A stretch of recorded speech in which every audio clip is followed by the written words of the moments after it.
ఇప్పుడు మనం మాట్లాడుకోబోతున్నాం ఇప్పటి నుండి కొన్ని వందల మిలియన్ల ఇయర్కి ముందు గురించి.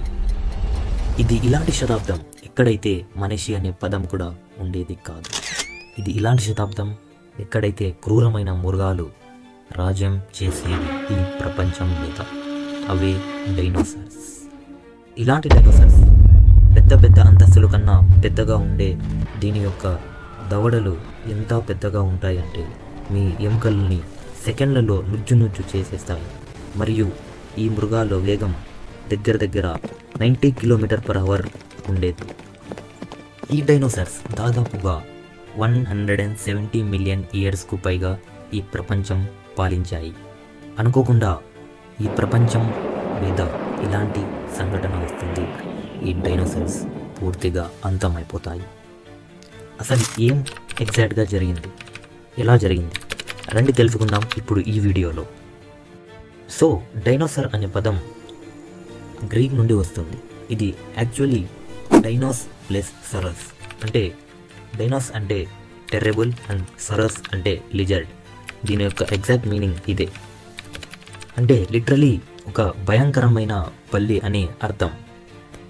సో డైనోసార్స్ అనే పదం ఫస్ట్గా 1841లో పిలువబడింది.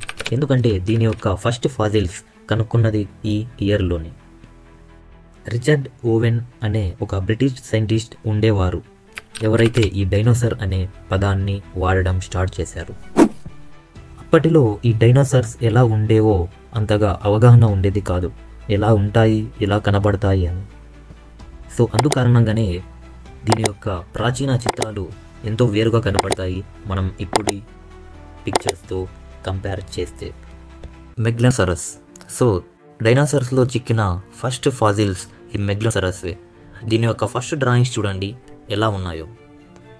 సో దీన్ని ఎన్నో ఏళ్ళు పరిశోధన చేస్తూ దీని యొక్క చిత్రాలను మారుస్తూ ఇప్పటికీ ఇలా కనపడతాయి. సో ఇప్పటికీ దాదాపుగా 10,000కు పైగా ఫాజిల్స్ని కనిపెట్టారు. పేలియంటాలజిస్ట్ ఈ 10,000 పైగా ఫాజిల్స్ని కనిపెట్టి మరియు 900కు పైగా కొత్త స్పీసీస్ని కనుక్కున్నారు. మీరు అనుకుంటూ ఉండొచ్చు ఇలాంటివి తవ్వకాలు ఎన్నో చేసి చాలా కొత్త స్పీసీస్ని కనిపెట్టచ్చని. దాదాపుగా 2003 నుండి 2022 వరకు ఆన్ యావరేజ్ 45+ కొత్త స్పీసీస్ని కనుక్కున్నారు. కానీ పేలియంటాలజిస్ట్ యొక్క పని ఇప్పటికీ పూర్తి కాలేదు. ఈ పిక్చర్స్ చూడండి, లాస్ట్ ఇయర్ 2021లో కనిపెట్టిన కొత్త స్పీసీస్. సో ఈ పిక్చర్ని ఒకసారి చూడండి. ఇది చిలీలో కనిపెట్టారు ఒక డైనోసార్. దీని తోక ఎంతో షార్ప్ బ్లేడ్ లాగా ఉండేది మరియు దీని యొక్క ముక్కు ఎంతో కొద్దిగా ఒక పక్షి ముక్కులాగా ఉండేది. సో ఈ డైనోసార్కి పేరు ఇచ్చారు స్టెగరస్ ఎలాంగసన్. కాకపోతే మనకి డైనోసార్స్ గురించి చాలా తెలుసు, కానీ ఇప్పుడు మనం ఈ వీడియోలో ఫస్ట్ నుండి తెలుసుకుందాం. సైంటిస్టుల యొక్క పరిశోధన ప్రకారం ఫస్ట్గా ఉద్భవించిన డైనోసార్స్ దాదాపుగా 230 to 240 మిలియన్ ఇయర్స్కి ముందు ఉండవచ్చు. ఎందుకంటే ఇప్పటి వరకు మనకు చిక్కిన ఫాజిల్స్లో 230 ఇయర్స్ నాటివే పాతవి. సో ఈ ఫాజిల్స్ మనకి ఆఫ్రికాలో చిక్కాయి. అప్పట్లో ఈ ప్రపంచం యొక్క పరిస్థితి వేరుగా ఉండేది. ఇప్పుడు మీరు చూస్తున్న కాంటినెంట్స్ ఏషియా కావచ్చు, ఆస్ట్రేలియా కావచ్చు, north America, south America, Africa, Europe ఆ సమయంలో కలిసి ఉండేవి. కేవలం ఒక్క సూపర్ కాంటినెంట్లో ఉండేవి. ఆ కాంటినెంటే ప్యాంజియా సూపర్ కాంటినెంట్. సైంటిస్టుల యొక్క అంచనా ప్రకారం ప్యాంజియా ఇలా కనపడేది. ఇప్పుడు ఉన్న కాంటినెంట్స్ అప్పుడు ఎలా ఉండేవో మీరు ఈ పిక్చర్లో చూడవచ్చు. ఈ సమయంలో ప్రపంచం యొక్క ఉష్ణోగ్రత చాలా వేడి మరియు డ్రైగా ఉండేది మరియు చాలా తక్కువ వర్షం పడేది. ఈ టైం పీరియడ్కి మనం ఇచ్చిన పేరు ట్రయాసిక్ పీరియడ్. ఇది ఇలాంటి సమయం డైనోసార్స్ ఉద్భవించడం ప్రారంభమయ్యాయి. డైనోసార్స్ కాలక్రమంగా పెరుగుతూ పోయాయి ఈ భూమి మీద.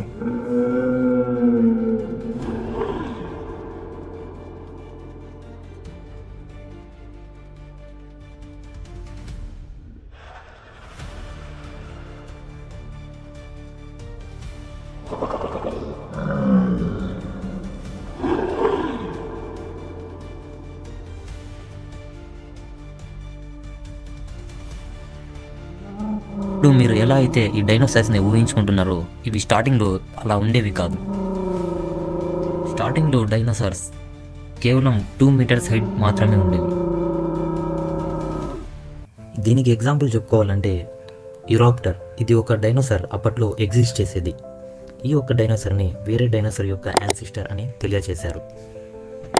సో ఈ సమయంలో ఏదైనా డామినేటింగ్ జంతువులు ఉన్నాయంటే అవి జైంట్ రెప్టైల్స్.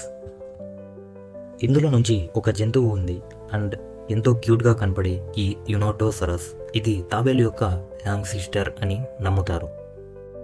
సో కాలక్రమంగా భూమి మారుతూ వచ్చింది. దగ్గరగా 201 మిలియన్ సంవత్సరాల ముందు ట్రయాసిక్ పీరియడ్ కంప్లీట్ అవుతుంది. అప్పుడు అనుకోకుండా భూగ్రహం యొక్క క్లైమేట్ మారిపోయింది.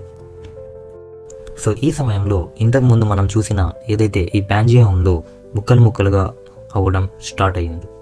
సో ఈ ప్యాంజియా ఇలా ముక్కలుగా స్టార్ట్ అవ్వడం వల్ల అర్త్లో చాలా పెద్ద క్రాక్స్ రావడం స్టార్ట్ అయ్యాయి. దీనివల్ల భూమిలో ఈ క్రాక్స్ రావడం వల్ల ఎంతో పెద్ద వాల్కెనిక్ ఎక్స్ప్లోజన్స్ జరిగాయి. ఈ వాల్కెనిక్ ఎక్స్ప్లోజన్స్ ద్వారా క్రియేట్ అయ్యాయి carbon dioxide and sulphur dioxide. ఈ రిలీజ్ అయిన carbon dioxide and sulphur dioxide వెళ్ళి అట్మాస్ఫియర్లో చేరాయి. దీంతో సన్లైట్ బ్లాక్ అవుతుంది.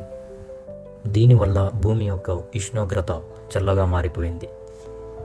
ఓషన్స్కి ఎసిడిఫికేషన్ కూడా జరగడం స్టార్ట్ అయింది ఎప్పుడైతే carbon dioxide and sulphur dioxide వెళ్ళి సముద్రంలో కలిసాయో. ఈ సమయంలో వాటర్ యొక్క ఎసిడిటీ చాలా పెరిగిపోయింది. ఈ కారణంతో క్లైమేట్ చేంజెస్ చాలా వేగంగా జరిగాయి. దీంతో అప్పట్లో ఎగ్జిస్ట్ అయ్యే అన్ని డైనోసార్స్కి ఇది ఎంతో కష్టంగా మారింది. సో ఏవైతే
స్పీడ్ ఎనర్జీ రిలీజ్ అవుతుంది. ఒక 100 టెల్టోన్స్ ఆఫ్ TNT రిలీజ్ చేసే అంత. అంటే దాదాపుగా నాగసాకి అండ్ హిరోషిమా మీద పడిన అటామిక్ బాంబ్తో పోలిస్తే 1 బిలియన్ టైమ్స్ ఎక్కువ. ఇది ఎంత పెద్ద డిజాస్టర్ అంటే మీరు కళ్ళు మూసి తెరిచే లోపల అంత అంతమైపోతుంది. సో ఈ ఆస్ట్రాయిడ్ భూమితో ఢీకొనడంతో ఎంతో పెద్ద పెద్ద వాల్కెనిక్ ఎక్స్ప్లోజన్ జరుగుతాయి. కానీ కొన్ని చిన్న చిన్న డైనోసార్స్ ఉన్నాయి, అవి అండర్ గ్రౌండ్స్ అండ్ వాటర్లోకి వెళ్ళిపోతాయి. కానీ ఇంతటితో ఇది ఆగిపోదు. సో దీనితో ఈ ఎక్స్ప్లోజన్స్తో క్రియేట్ అయిన కెమికల్స్ అండ్ వేవ్స్, చాలా హార్మ్ఫుల్ వేవ్స్ వస్తాయి. ఇంకా దీని తర్వాత షాక్ వేవ్స్, హీట్ పల్స్, కొన్ని కిలోమీటర్ల వరకు వైల్డ్ ఫైర్ కూడా వస్తుంది. పెద్ద పెద్ద సునామీస్ వస్తాయి and acid rain, earth quacks, భూమి మీద న్యూక్లియర్ వింటర్ వస్తుంది.